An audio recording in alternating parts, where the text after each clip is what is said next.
નમસ્તે મિત્રો, આજના ગુજરાત સમાચારની અંદર આપ સર્વ સાથે મિત્રોનું ફરી એકવાર સ્વાગત છે।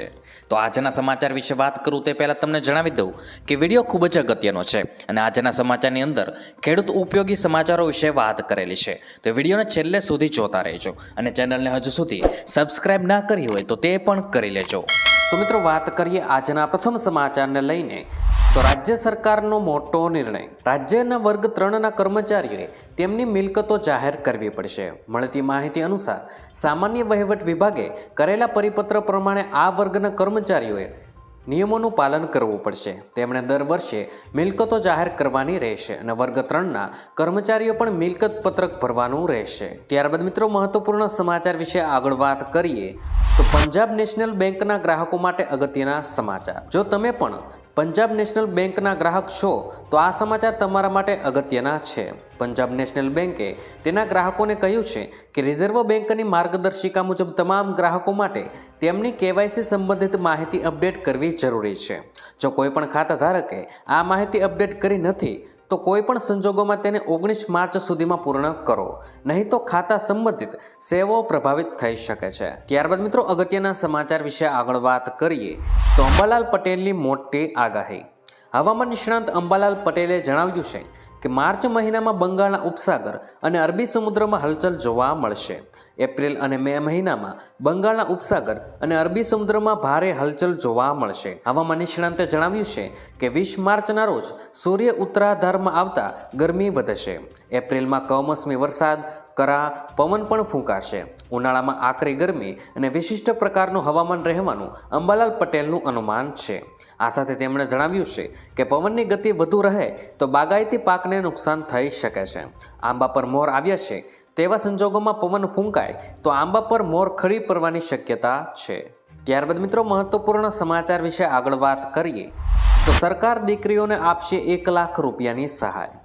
રાજ્યમાં દીકરીઓના જન્મદર ઘટતા જાય છે, આ માટે સરકાર પણ સક્રિય થઈ ગઈ છે।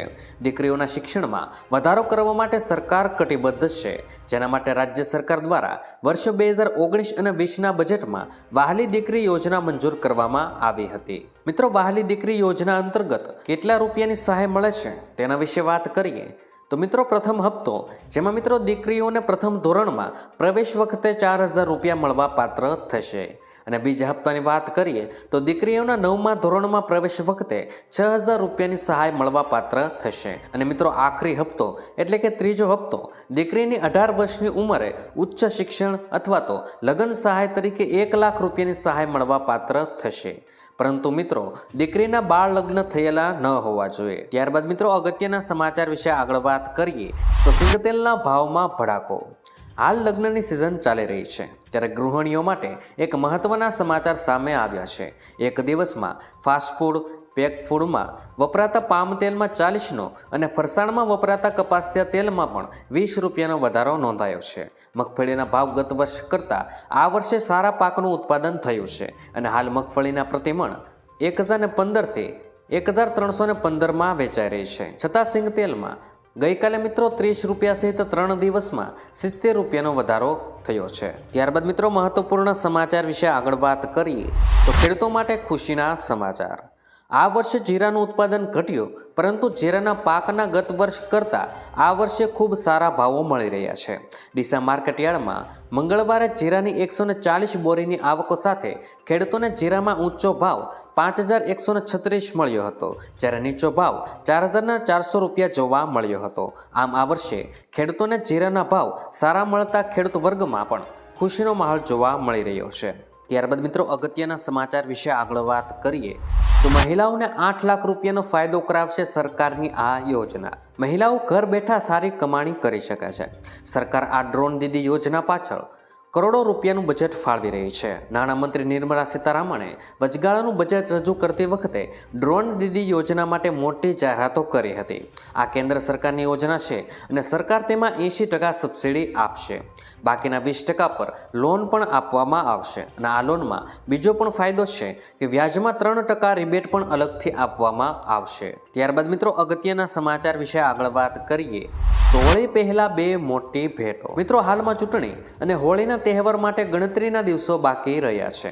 એવામાં મિત્રો પેટ્રોલ અને ડીઝલના ભાવમાં ઘટાડો થવાની શક્યતા છે. અને આ સિવાય પ્રધાનમંત્રી ગરીબ કલ્યાણ અન્ન યોજના હેઠળ મફત અનાજ અને ગુજરાત સરકારનું અનાજ અને હોળી નિમિત્તે વધારાની ખાંડ અને તેલના પાઉચનું વિતરણ પણ શરૂ કરવામાં આવશે.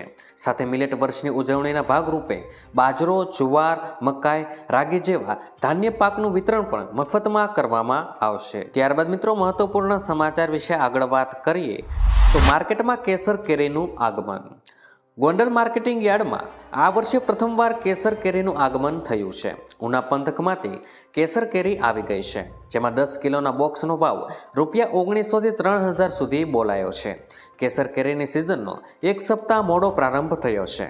વેપારીઓએ જણાવ્યું હતું કે ગોંડલ ફ્રૂટ માર્કેટિંગ યાર્ડમાં મોટા પ્રમાણમાં કેસર કેરીની આવક થતી હોય છે.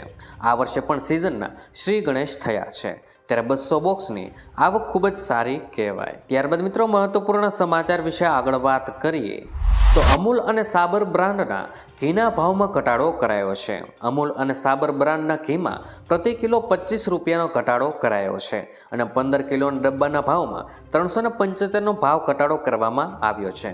15 કિલો ઘી ડબ્બાનો જૂનો ભાવ 9220 હતો, જે હવે 8845માં મળશે. ઘીના નવા ભાવ 14 માર્ચથી લાગુ કરવામાં આવ્યા છે. તો મિત્રો આજના દરેક સમાચાર અહીં કામના પૂર્ણ થાય છે. આપને કહેવા લાગ્યા એ કોમેન્ટ બોક્સમાં જણાવી દેજો. અને વિડીયો કામનો લાગ્યો હોય, સમાચાર ઉપયોગી લાગ્યા હોય તો મિત્રો આ વિડીયોને એક લાઇક કરી દેજો, જેથી કરીને અમને પ્રોત્સાહન મળતું રહે.